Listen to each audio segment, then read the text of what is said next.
somewhere. Hey guys, well, we are finally here. It is the day I've been saying has been coming for 6 months. ever since we broke a lifter off in the engine. But we are out at Bullock Engine Services, finally getting some Hemi work done. And Robin's just prepping the rods, these nice beautiful Malner forged rods for assembly. It has been far too long and a lot of money. when you could start getting into labor is the smallest part of the build.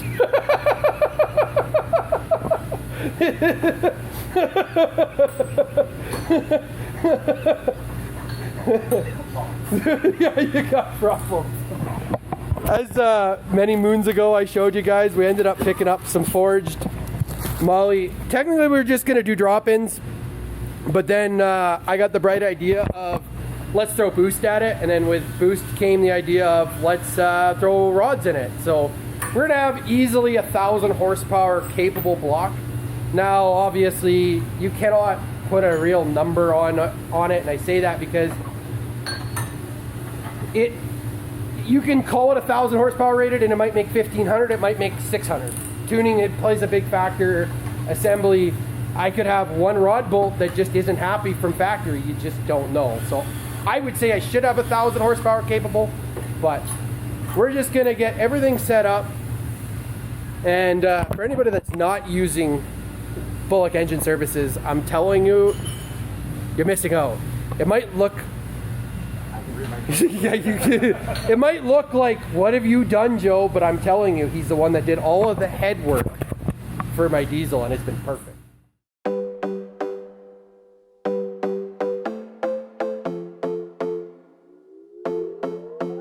Another broken plate, another called off date. We never seem to get it right. Another heart attack, words that we can't take back. We are the reason opposites attract. Once you slam the door on the second floor, I regret it all. When I think it through, I can't help the way I feel for you. You make me lose my mind like all the time. It still feels right. Stuck in an endless fight like every night. It still feels right. Even the worst can sting. I wanna change a thing, 'cause without you everything means nothing. You make me lose my mind like all the time. It still feels right. Sitting there by the phone, hoping you'll answer yours. Baby, let's talk until we're fine. You've been in bed for days, empty without me, you say. Can't you just magically turn up in mine? Then you knock on my door on the second floor, and I feel okay. We just made it through, and I love the way I feel for you. Baby, you make me lose my mind like all the time. It still feels right. Stuck in an endless fight like every night. It still feels right. Even the worst can sting. I wouldn't change a thing, 'cause without you everything means nothing. You make me lose my mind like all the time. It still feels right. Oh yeah, still feels right. Still feels. So guys, we're just, you saw us kind of stop. Hard to tell with this camera, but right down there, you'll see, we see the bearing has traveled A little bit through the bore. It Yeah. kind of took off right at the end there, so we're going to tap it back just a little bit just to make sure we're centered on our oil hole so that we get good oil flow to the camshaft. Yeah, and that's that is why I discuss, like, some people say, oh, well, you don't believe the videos about the camshaft failure being the main point. No, but yes, but no. The lifters, there's inherent issues with it. I've actually said it for a while that I believe the camshaft failures comes from a coating failure. And I believe the coating, and I've discussed this with a few individuals that have built their Hemis too. My first camshaft failed due to coating starting to flake away. That wasn't a lifter, that was the coating. The hardening. Hardening was the factor. And all these guys blame it on the lifters and the way the oil splashes on. There is a small factor. Cat just took the blanket down. There is a small factor, guys, that yes, the way the oil splashes onto the cam plays a huge issue, and I believe that putting an oil pump will resolve that issue, but you're still not taking care of the fact that the cam was not coated correctly, which, like Robin said, hardness. So that is my belief behind that. I'm not an expert, but having talked to a few engine builders that have built engines without a cam failure, that they're starting to see flaking, and I plan on doing a video on that. I want to show you guys. I've got another cam to show you. I've got 3 cams to show you. Technically, I'll show you 4 to why I believe that is the issue. But we're going to get back to it.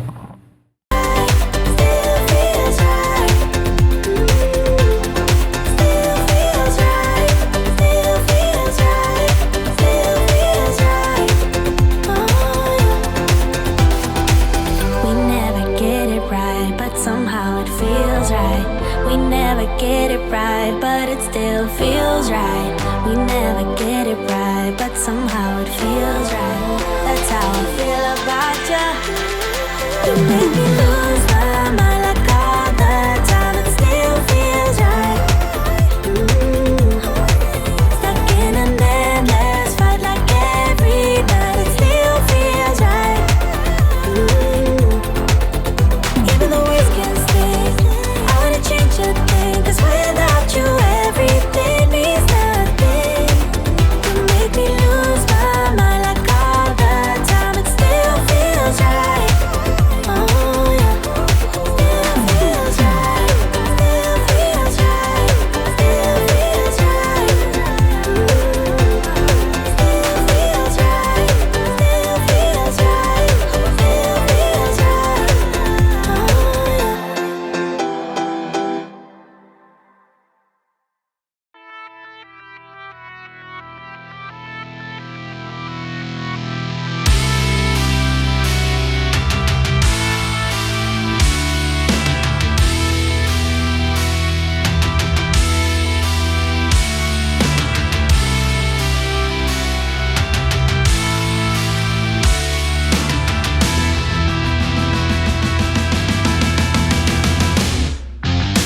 Sit back, enjoy the ride. We're on our way. One track, no turning back. Forget yesterday. Unknown destination, aiming for the sky. So high, so high, so high. Killing frustration, we're doing it all to survive the nightfall. When you fight against the time and you're about to lose your mind, it's easy to cross the line. There's no answer as to why when you look death in the eye. Either you live or you die. Charge up.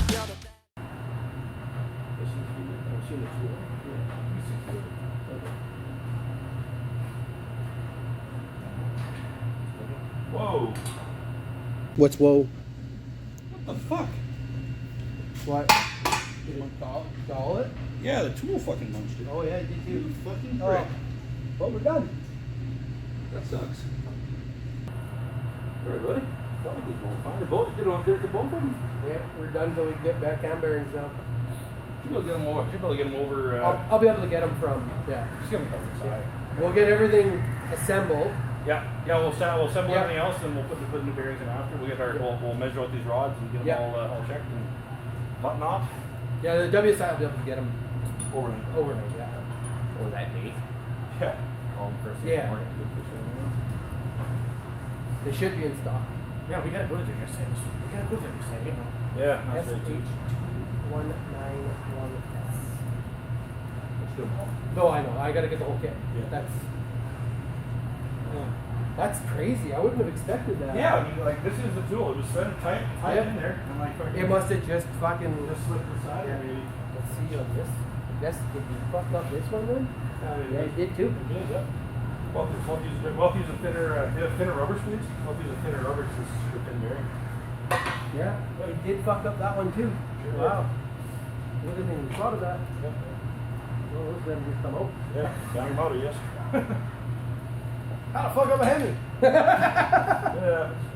Yeah. Hey, what are we doing here? So right now, we do some dye penetrant testing on the crankshaft, so we'll make sure you haven't got a crack. So you spray the dye, you've probably seen that in the video. You spray the dye in there and it'll soak into the crack. You clean all the dye off and you spray this developer stuff and it actually pulls the dye straight out of the crack. So the main places you want to take a look are right at the fillet. This crank here took a hit right on the counterweight there, right? So we want to make sure that if we had a crack, we'd probably see it somewhere right around in here or on the rod side because it would have shock loaded it. But we're not seeing any cracks, so you need to see it right on the edge of your crank here or possibly into here. But we're not seeing anything, which we didn't think there was, but it's always good to check something like that. And this stuff's cheap. You can buy it almost anywhere. Welding stores are the best place to get it. And yeah, you can check your own parts like that. It's pretty easy to do. So yeah, it looks like we're all good. So we'll clean this stuff off and throw it back in the jet wash for a bit and we'll be good to go. Hey guys, well, as the last video, well, I shouldn't say the last video. In this video, something happened, and you'll notice a change of clothes. We broke a tool, a fairly important tool. Rob and I joked that if we wreck one of these, it's the end of the day. Sure enough, we jinxed it. And we end up wrecking a cam bearing, and that's how it goes sometimes. So we got some new cam bearings here, and a fresh coat of primer, self-etching primer. Robin's just finishing up some work. This is an active shop. Something I haven't shown up too much, but is the old lumpy boy here is here. We're actually going to get the whole engine assembled. Not tonight. We're probably going to get the bottom end together, and then we'll do another video on the top end. But for those questioning, if you're ever looking at a Hemi and you're like, hey, is this a 6.4? Is it a 5.7? They're always stamped, or I shouldn't say stamped. They're always embossed. I'm like, engraved's not the right word either. On the side with a 6.4 liter. So if you're ever looking at a Hemi and it doesn't, and you're saying, oh, it's a 6.4, and it doesn't say 6.4, it is not a 6.4. It'll say the same thing for a 6.2 liter block. Though there is the desired block, which is the truck engine block. The 6.4 truck engine block is a little stronger between the skirts. So, but we got her all painted up in a wonderful olive self-etching primer. Lime green primer. Lime green, yeah. But we're gonna go to black. I'm not going back to Hemi orange. It just does not pair well with any color. So stay tuned. We're gonna get into grinding some rings rather than filing some rings because these rings are a little harder than your average ring, and we didn't want to be here for 6 hours filing rings, and 28 thou is a little loose. So I'll chat with you soon, and hope you guys enjoy the rest of the video because this is basically a middle of the video, and it is another day, and there's going to be at least another day, and we'll go from there. Enjoying some pizza. I always enjoy pizza from Maidstone. Lou and Susan's, yeah, best pizza around. Is really good. This is just the barbecue chicken, and then there's still it's just, I always, when I get pizza, I get overkill. Anyways, I'm gonna put you down. We're gonna get to work, and I will chat with you soonish. So were you able to buy just the inserts then? I was able to buy just that whole piece that broke. The one piece all together was $40. Oh, whatever. That kit was $400. I thought I was gonna have to buy another one. This would have been a bad day. That's it. Out already? Yep. That one looks to be the same size. Down through that one as well. Can you move your hammer out? Anyone there? Set. You need a bigger hammer? Show me the light. Yes, please. Give it a read from there. I was just gonna say, why don't we just grab that magnet?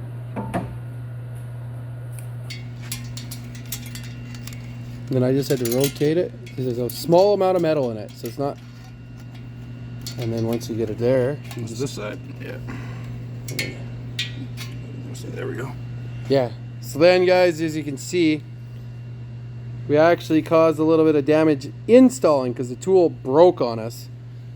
And some minor nicks around the edges are normal. Sometimes you can have a small burr, and you can go in, you can reach in and touch it up just slightly with a sharp tool very carefully, but that bearing obviously wouldn't have lived for any reason. no, and then we're back to square one on a full rebuild because we spun a cam bearing or wrecked a cam, and it has to go all the way down to the block because there's no way to install it in the truck. So I mean, What? really, yeah, it's not fun.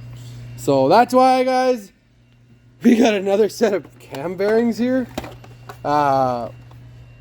Luckily, Robin likes Durabond, so They're making cam bearings for a long time, Yeah. so there should be just. so if you're fine. saying, oh, it's a Durabond, well, it's fine. That is here. Molly Clevitt is another 2 weeks away.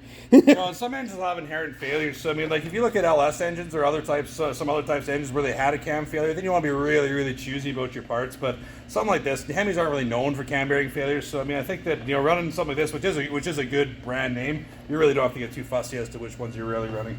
No, I'll break another lifter first. Knock on wood. Okay, guys, so we're gonna talk about cam bearings and orientation and proper installation. Robin pointed something out really nice to me. Almost every manufacturer puts a tag on, normally in the same location, sometimes here. They put a part numbers and positions. Now these positions are typically from the front, and basically you want to start on this engine. You want to start on number 4 because if you look at the engine here, there is a smaller bearing on the back of here, and you will not be able to install this one. Normally you'd start from the middle and work your way back, but on this engine in particular, you want to start at number 4 from the front and work your way this way, and then put your last bearing in, put number 5 bearing in at the end. The bearings are all marked on the outside of the bearing, and the mark will coincide with the number and position. They're all in different sizes because at the factory they put them all in and at once on one big tool, but obviously we don't do that when we're rebuilding, so they have to have different sizes for it all to work out that way. So just keep that in mind, guys. Like, they're tech tip, like big tech tip. Like, you're not going to lose it. Like, there's one of the bad bearings, and you can see it has a different size compared to even the other bad bearing. Yeah. Well, these ones here, these two are the same, but there's a couple different ones. Right there, Right that box. here, yeah, let's grab those. So we've got, here's our small end bearing. Here's another one of the middle bearings. And even these ones, this one and this one, they're both different sizes. If you got a caliper out and you measured it, they would actually be different sizes. So the one will slide through the hole for the other, so you can put it together. Cool. Yeah. So, guys, first cam bearing is installed. We're going to take a look and see if we can see the oil gallery hole. I did speak with MMX Performance. We spoke with a couple of individuals that have worked on Hemis in general, and the consensus is with the oil gallery hole is correct. Some people do have around 4 o'clock. We're going to go with what the Hemi guys say, which is Robin's got there's two different types of bearings like this. So you'll see that this one here has a ridge around the outside as machined in. You can probably see it right clearly there. So the oil is going to come up through the crank and it's going to flow around this ridge to feed the cam bearing. So if you're installing it and you're ever wondering, if you don't have a ridge like this, your holes must line up. There's no other way to do it. This one's here, if you're a little bit off one way or the other, sometimes you can change the pressure characteristics around the cam by changing if this hole's lined up or not. But as Joe was saying, we talked to MMX, who are the experts on this, and they line them up straight on. So basically it'll come up through here and flow around this groove, so if you miss a little bit. But if you're putting one together that doesn't have this groove, you must have your holes lined up. 100% you have to have it, or else you're not getting oil. So then we'll see if we can see in there. You'll probably be able to do it like this here, Joe. If you shine a light right down through here, you probably see daylight coming through the hole. Maybe not. Oh, yeah. There we go. Yeah, you can see daylight coming through. So if you shine a light at the back side of the hole, you can normally look through the side you want to see rather than trying to shine the light at the hole. So that way you can tell that it's going. We're down. The other camera's always going, but the cell phone camera's going. I'm trying to provide more angles. That's the biggest complaint I get is there's not enough visual angles. So that's what we're doing today, is as much visual as we can. And we're gonna get the rest of these 4 installed and we'll go from there. If you have any technical comments or questions, always leave them in the comment below. And if I can't answer them, I will get Robin to give me an answer, or Robin will comment, or whoever will comment, because there's a lot of experts on YouTube. As much as we hate YouTube for technical advice, it has bailed a lot of people out, though. It has. Yeah.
Okay, guys. Robin found something really neat about I guess would be the number 1. Number 1 bearing, yeah. So there's 2 oil passages. Follow through exactly as to which one goes to where. Probably something to do with the MDS. But basically, so it goes through. You got your 2 slots. They line up with these 2 right here. So I'd assume we're going to be going like that. And we have a slot that will line up with both of our oil galleries there, because we have no other galleries in this location here. Yeah. Yeah, VVT. That's what probably driving the VVT solenoid. Yeah, that's right. We'll be driven by it. Yeah. Change tools for this one. Like I said, guys, I want to provide the most technical, because reality is when you start putting these videos out there, I'm not going to say they become the Bible. We're going to get critiqued, 100%. Oh yeah. Your shop's too dirty. You're too. know that. You're too fat. Your mullet. Yeah. Look at that. Oh. You're drinking Pilsner. Oh wait, we don't drink here. But we know that these type of videos can take off. They can definitely blow up my face. And the reality is, I want to be able to provide more information like this. I want you guys to know what I'm going through. I want you guys to be able to put a Hemi together in your garage. Little things like this, in June when the motor went, I shouldn't say the motor went, when the lifter broke, I did not intend on even going this far. I wasn't going to put rods in. I was only going to do pistons. I was only going to do a new cam, but I've had a lot of advice of go a little further. So we're going to get back to it. Just, like I said, technical as much as we can. I thought this might be a 1 or a 2 part video. This might be a 4 or 5 part video. So stay tuned. I really hope this works for you guys and anybody watching this in the future.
Merry Christmas. This is the end of part 1. Cam bearing install, removal, reinstall. As you guys saw, I'm trying to produce you guys a video that is going to be around for a while, kind of something similar to what I've done with my Dodges. So I really appreciate all of the love, the support you guys have had. I want to wish you guys a Merry Christmas because today is December 25th and I am dropping the video right now. I'm doing the final touches on it right now. It is going to be up hopefully by 2 o'clock in the afternoon. If not, it'll be sometime this afternoon. So I hope everyone has a Merry Christmas. I hope you guys enjoyed the video. If you did, please like, subscribe, and most of all, leave me a comment below. It means a lot, guys. And stay classy, stay running off-road. Part 2, ring gapping and ring assembly onto a piston with the rods. We are back at it tomorrow filming. We're going to get this engine together, and she's going back in. Talk to you guys soon.